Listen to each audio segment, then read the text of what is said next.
And then we got to Roman Reigns. Roman Reigns was going to issue his big Summerslam challenge at the end of the show.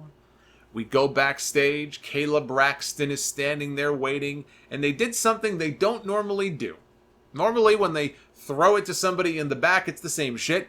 Joining me now as my guest at this time, please welcome Roman Reigns. And then he comes and it's the same fucking formula every single week. It's why I can appreciate a guy like a Chris Van Vliet and what he can bring to the table for an AEW, because I guarantee you we're not going to get the same kind of robotic shit that we get with these backstage interviews here in this company. I just think of Dasha Bot. When Dasha Bot left the company, she actually did an interview with Chris. And it was like, who is this woman?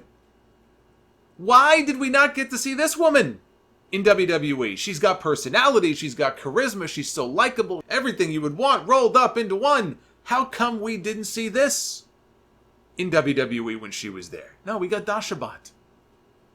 Same thing with Kayla. I'm sure Kayla's a very good interviewer. You would never know it.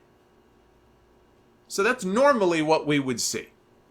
But instead, they cut to Roman Reigns walking towards her, which I thought was very odd. And that immediately tells you that something's about to happen. This guy's going to get jumped. A car is going to come out of nowhere, like if this were the video game, and run him down. Something is going to happen. A light fixture is going to fall on top of his head. Who knows? So Roman is walking, and all of a sudden, sure enough, we see a forklift being driven by who we can't tell. Kayla's screaming. The scaffold is coming at Roman, and then whatever it was holding, these boxes or some kind of apparatus, and it falls over, and Roman is buried in these boxes. Again, whatever it was. She's screaming. You think the guy was just killed. Roman stands up, brushes himself off, doesn't have a scratch on him, walks away. What the hell was this? That was my first thought when it was over. But then WWE.com, they reported on their investigation. A preliminary investigation has found the incident Tuesday night involving Roman Reigns was caused by a forklift backstage carrying lighting grids. So there's your answer. Lighting grids that were not properly secured. Well, thank you for telling me that it was a forklift accident. I couldn't see that with my own fucking eyes watching the show on Tuesday. So that was the first update on their wonderful investigation here. On Friday, we got two updates. Update number 1. It has now been determined that the incident in question was specifically caused by a forklift driver error. Update number 2.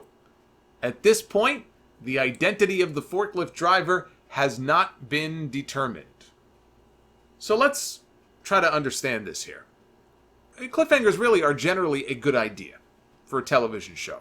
Keeps viewers guessing and wanting to hopefully tune in the following week to get answers. Who shot JR back in the day on Dallas? Vince McMahon, when the whole thing fell on top of him, McMahon's millions. I mean, there is something to be said for having a cliffhanger. If SmackDown's number is way up this week, then chalk this thing up as a big success. But I thought this was one of the dumbest things that I have ever seen on this show. They show Roman Reigns walking towards Kayla Braxton. Something they never show us. Conveniently, a giant rig falls on top of him.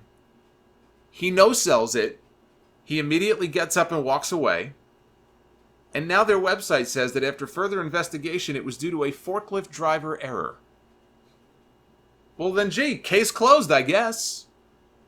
It's unbelievable. I wonder, I would love to know if this was the originally planned ending to this show, or if this was a Vince McMahon change at the last minute. Because it kind of felt like a last minute change. Daniel Bryan is reportedly the one trying to murder Roman Reigns. Bryan was my first thought after I saw this. Before the news even leaked out. Because he's been MIA on television ever since they lost the tag team titles. He's been teasing this career-altering announcement that every week he just doesn't give us. And I'm looking at SummerSlam and I'm saying, well, Roman doesn't have a match. And you know he's not going to have a match at the bottom of the card. He's got to be matched up with somebody kind of on his level. I thought that was going to be Samoa Joe. And he's beaten Samoa Joe like a drum, so if not Samoa Joe, then who is it? Because Joe crossed my mind too, but Bryan was my number one choice. And here's the other reason why Bryan was my number one choice. Locally, on this show, earlier in the night in New York, they were advertising a match between Roman Reigns and Daniel Bryan as a special attraction for the upcoming Madison Square Garden shows next month.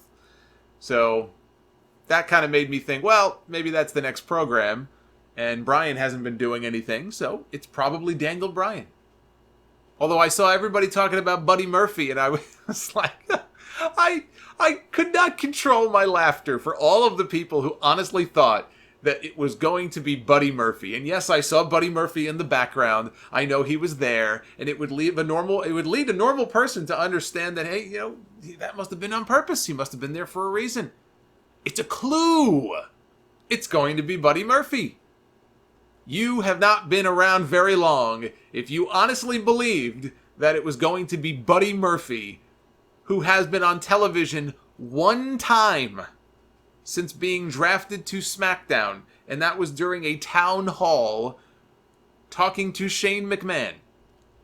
That is the only thing that Buddy Murphy has done in months since being called to Smackdown from 205 Live.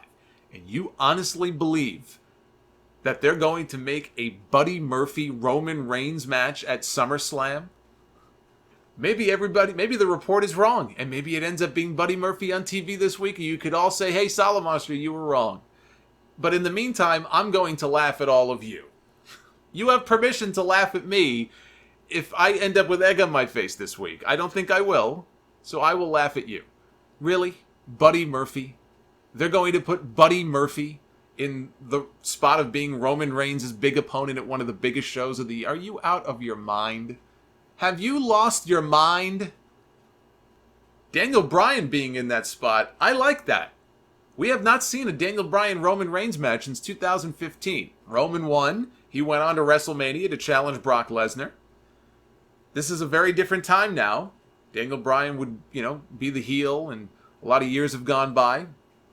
But I think if you want to put Roman Reigns in there at SummerSlam with the best possible opponent, and if you want Daniel Bryan to be back in the mix and not toiling away in tag team matches with Eric Rowan, this is the perfect solution. Roman gets a big opponent at SummerSlam, Bryan gets a big opponent at SummerSlam, and I bet you the match is pretty good too. So I don't have a problem with this at all. I think Daniel Bryan would be the perfect person. I just wonder what his explanation is of why he tried to murder Roman Reigns. I guess we'll find out on TV this week.